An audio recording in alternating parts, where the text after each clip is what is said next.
Hello everybody, welcome to Snyder's Inc. We got more Mr. Ballen. This one is Top 3 Scariest Murderer, part of the Halloween Scare-a-thon Part 7? Part 7. Hit the like button, hit the subscribe button, you know what to do. Let's put this camera up a bit more. Here we go, right into the top 3 Scariest Murders. A couple days ago, I was researching topics for this channel and I found this amazing true crime case from the 1980s. And I began researching it, and the first thing that pops up is HBO Max has just released a 6-part docudrama called The Murder at the White House Farms, and it's covering this case. And so I'm like, oh great, I'll watch the first 10 minutes of the first episode. It'll give me a good mental picture for this story when I cover it on my channel. And I hit play on the first episode and literally stayed up all night binge watching all 6 episodes. It's so good. The show is so good. I already knew it was going to happen, and I loved it. The acting is incredible. They have 3 actors from the Game of Thrones that are lead characters in the show, and that's a big deal. Game of Thrones is pretty epic too. The next morning, I opened my emails, and sitting in my inbox is a message from HBO Max saying, hey, we'd love it if you could help us promote our new show, The Murder at the White House Farms. And I thought that was so funny. I'm like, that's a sign. So I'd like to give a huge thanks to HBO Max for sponsoring today's video. The link to their brand new 6-part docudrama called The Murders at the White House Farms is in my description below, but be careful. If you click on it, it is a very addicting show. And if you're still on the fence about it and you're like, I don't know if I want to watch this or not, well, the first story I'm covering today on my top 3 list is The Murders at the White House Farm. But before we get started, please invite the like button over to your house for a sleepover, and then while they're sleeping, buzz a square of hair off their head. Alright? That's messed up in every ways. The fact that the HBO Max thing, he finally got addicted to it. The fact that HBO then suddenly helped him sponsor it. And suddenly the fact that now he's told you to shave square heads off of people. Don't do that. Don't shove a square thing of hair off their head. Don't do that. Let's get into today's stories.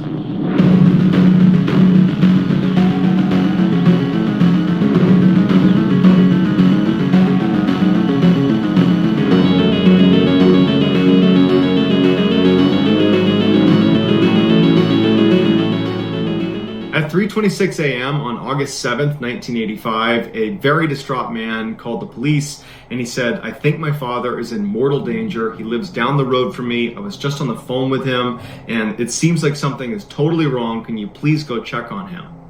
The police tell him to calm down and explain really what's going on here, what happened on the phone. And so the man, whose name was Jeremy, said his dad called him, and he was talking about his daughter, so Jeremy's sister, and her name was Sheila.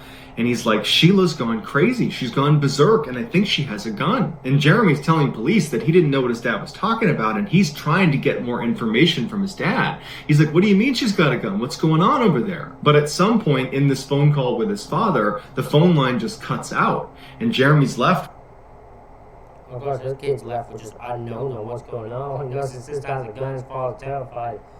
Yeah, I can see why he having to get checked out. With all these questions that have gone unanswered, he tried calling back, but it didn't go through, and that's when he called the police. The police asked Jeremy if he had heard any shots fired in the background before the phone cut out. And Jeremy says, no, but my sister is schizophrenic, she's got a bad temper, and she had been fighting with my parents all week, in particular with my dad.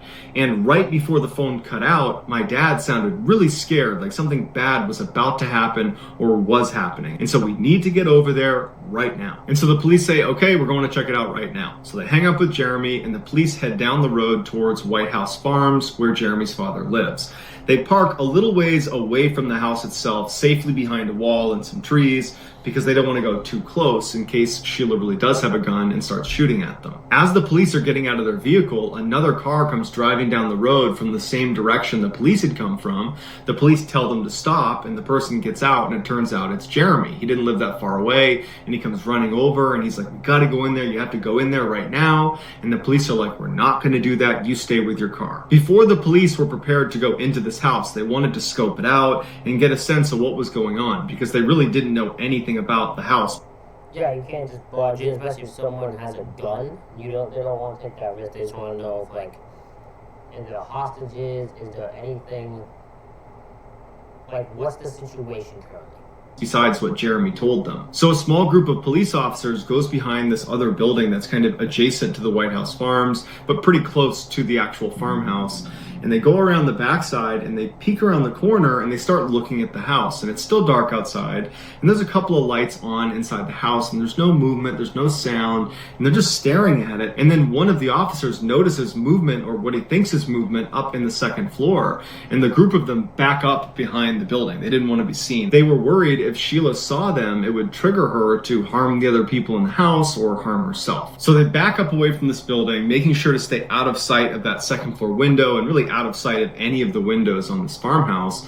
And they go back to the intersection where the police cars are and where Jeremy is, and they decide they're going to take the diplomatic approach. And so they call in a negotiator who, with a bullhorn, goes up behind that little building, and they start calling out to Sheila, trying to get her to peacefully put her weapon down and come outside. But there's no sound in the house, there's no more movement in the house as far as anyone can tell, and this turns into a multi-hour long standoff where no one comes out of the house, no one goes into the house, and then the sun comes up and the police are starting to get frustrated, and so they eventually call the negotiator back and they say, okay, we're going to need to make entry. A small group of police assaulters began making their way up towards the farmhouse.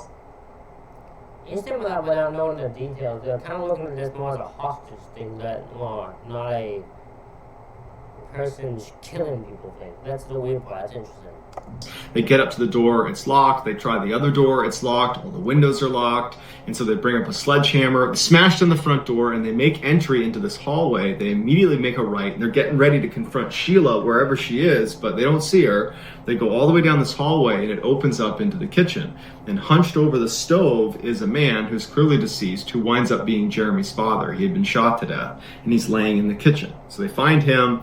They scan the rest of the kitchen and they look all around the first floor, and there's no one else down there. And this whole time, they're not hearing any other noises in the house. It's totally silent.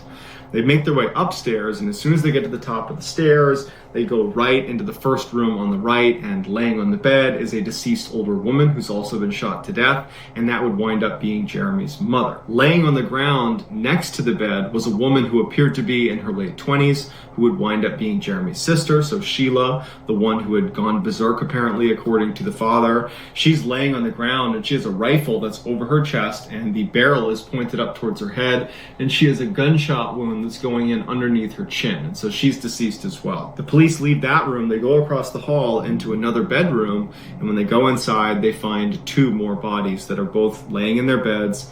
They were 6-year-old twins. They were Sheila's sons. They had both been shot to death as well.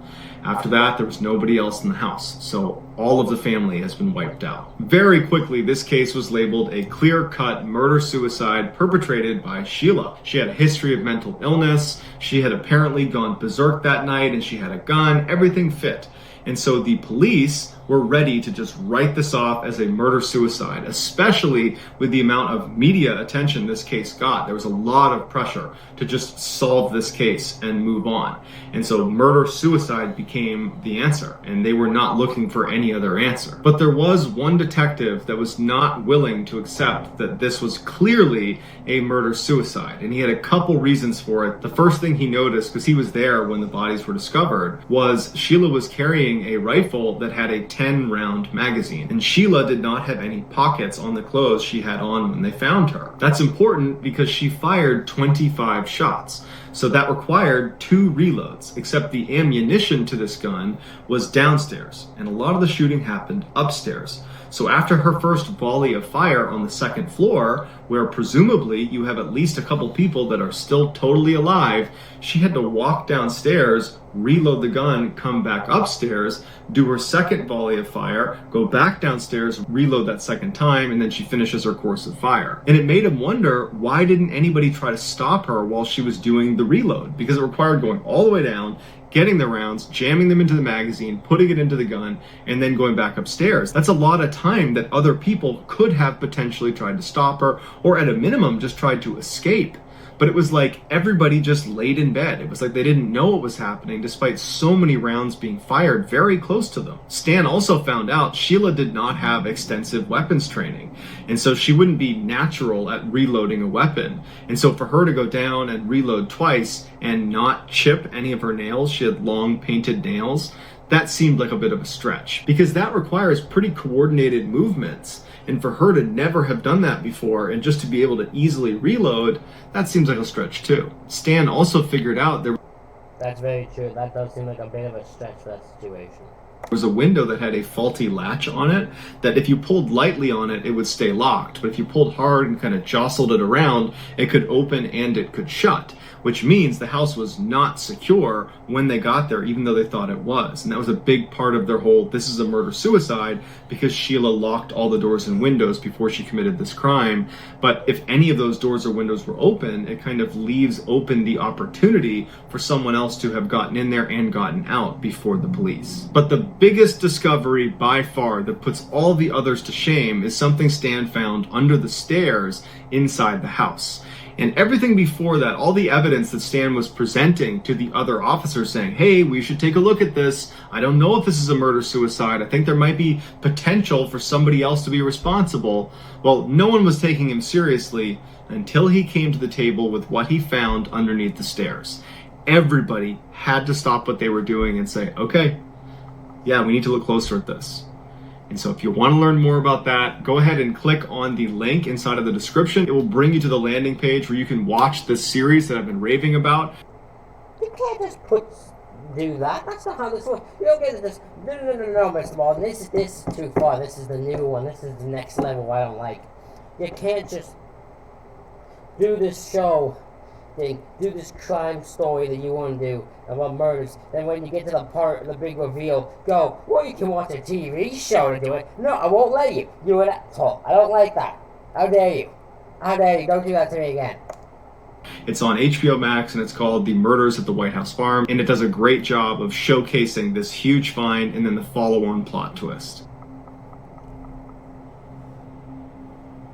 On the morning of November 13th, 1974, 6 members of the DeFeo family were asleep in their home in Amityville, New York. The 7th member of the family, Ron, was sitting on his bed in the basement. At around 1 a.m., he gets up off his bed, he grabs a rifle, and he starts walking up the stairs. He goes across the first floor, goes up the second floor stairs, and he gets to the second floor landing, and he walks right into his parents' bedroom, which was totally dark besides this little candle that had been lit next to his father's bedside, and he raises his rifle and he puts 2 rounds into his father's back.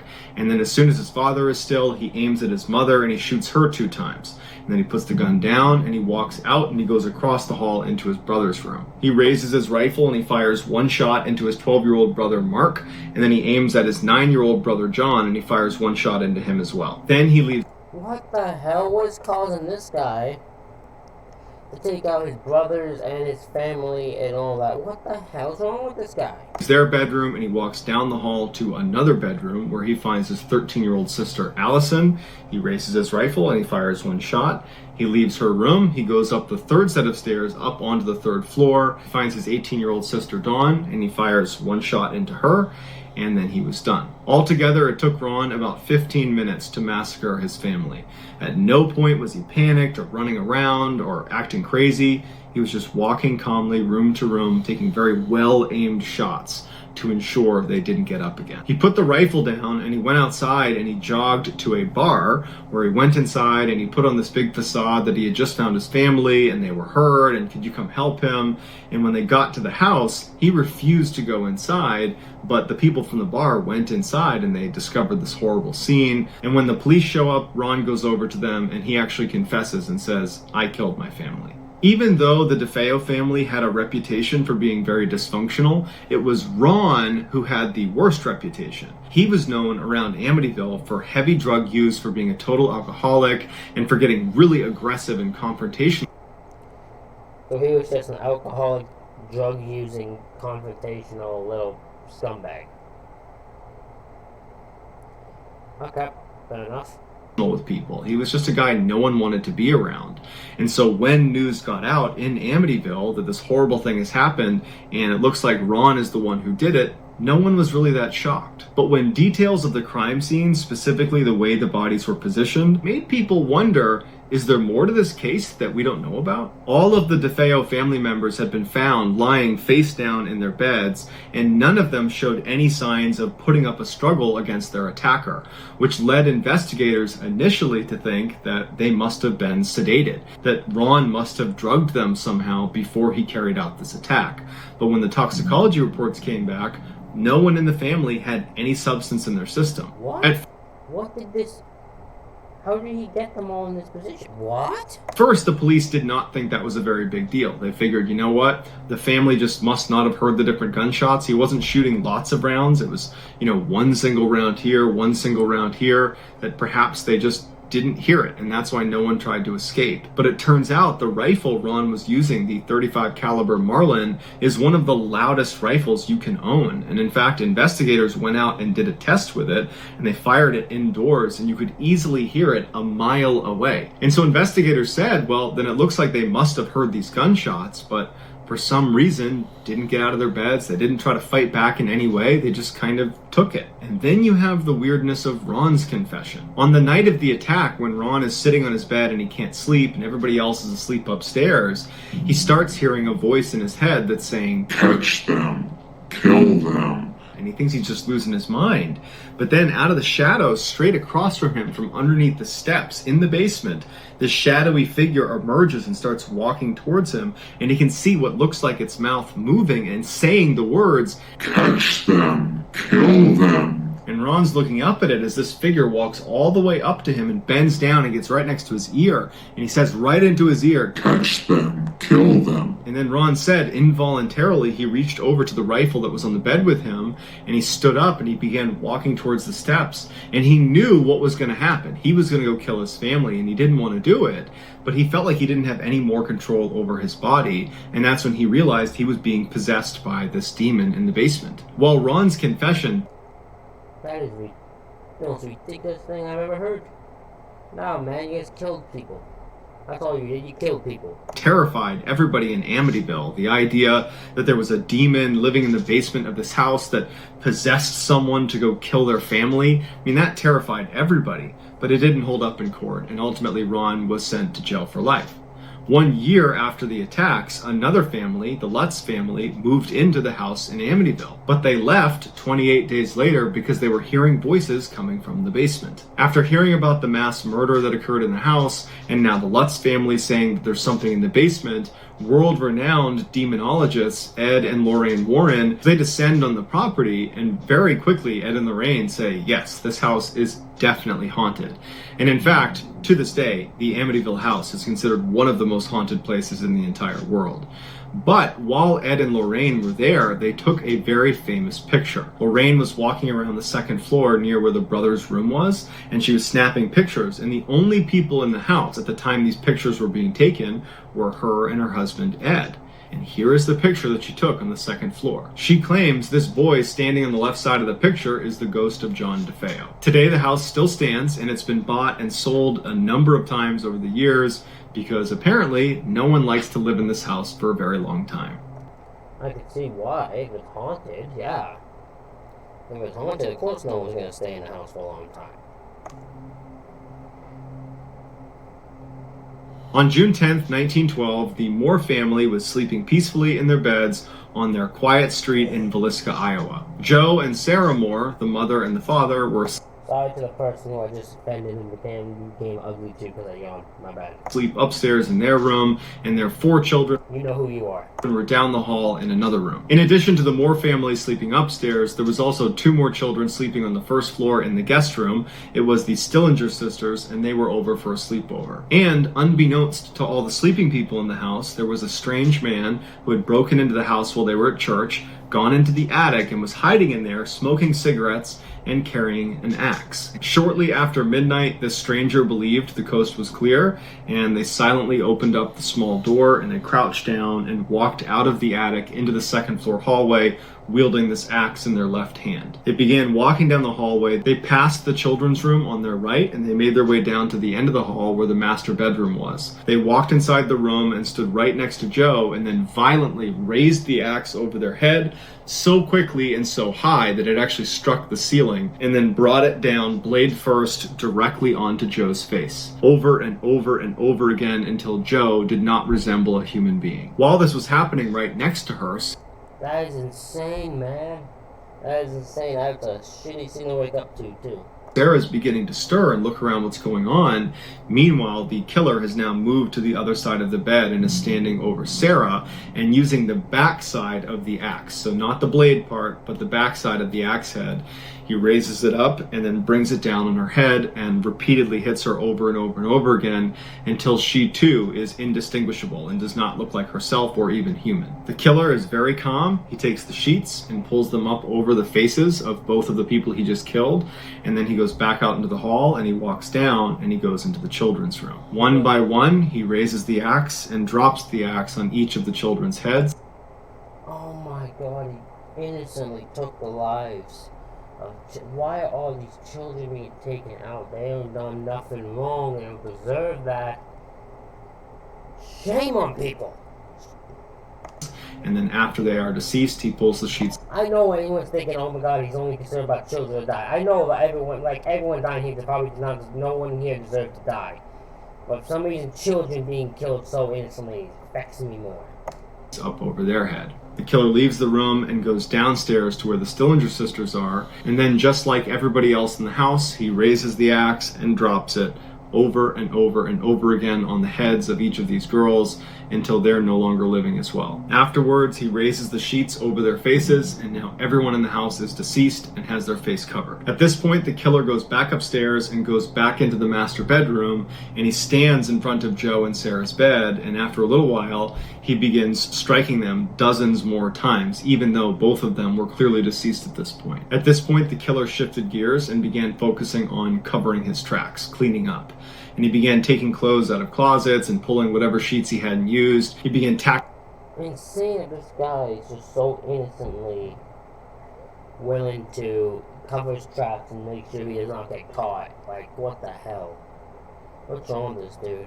Packing these things up onto all of the windows and any spaces on the doors so that nobody could see in. He also began covering up the mirrors, which no one understood why he did that. After the house is totally covered up, the killer goes into the kitchen and he cooks himself a meal, but he doesn't eat the food. He cleaned off the axe and placed it up against the wall on the first floor. He then took a huge bowl, filled it up with water, and then washed his bloody hands and began to clean himself a little bit, and then he left the bloody water just sitting on the counter. And then, strangely, he took a huge slab of bacon from in the kitchen and he put it in the middle of the floor, and then next to it was a keychain. And some people think this might have to do with some ritual he was performing, but to this day, no one really knows why he did that. And then he took some keys from inside the house, walked out the door, turned around, locked it behind him, and disappeared. The Moore household normally was a very rambunctious place with all these kids running around, and the neighbors were very close. And so the next morning, when the neighbors did not see the Moore family coming outside to do their chores around 7 a.m., they were concerned, and they went over and they knocked on the door. There was no answer. They noticed everything had sheets over it, so they couldn't see inside. And so Joe's brother was hailed to the house, and he brought along a key, and he opened up the door and he walked inside, and he immediately saw the Stillinger sisters and what had been done to them. And he got incredibly sick, and he ran outside, and they called police. Police come down, and they find this horrible scene. Even though they have the murder weapon, they have the victims, their bodies are right here, there's blood, there's all sorts of stuff and things that the killer must have manipulated, and you would think there's enough here that you'd be able to refine your search to a couple different suspects and eventually figure out who did this, but they weren't able to. And to this day, we have no idea who did this. The house itself where the attack happened has not been updated since the attack. Somebody bought the property and then maintained it so it could be a tourist attraction. And so to this day, you can go to the Villisca axe murder house and you can stay there. You can sleep there overnight and you can actually tour the area, and it looks the same way it did when the murders happened. Many people... I want to go to this house so damn badly. Hell yeah. People believe that house is haunted, and in fact, in 2014, someone who was there staying overnight as a tourist inexplicably stabbed themselves and had to go to the hospital, and they don't even know why they did it. And so that's kind of added to the legend of the Villisca Axe murder house, that the house itself will cause you to harm yourself. So that's going to do it, guys. I hope... Ladies and gentlemen, that is it for this reaction video. Hope you all enjoyed it. Hit the like button, hit the subscribe button, comment what you think down below. Thank you all for watching, and I will see you for the next one.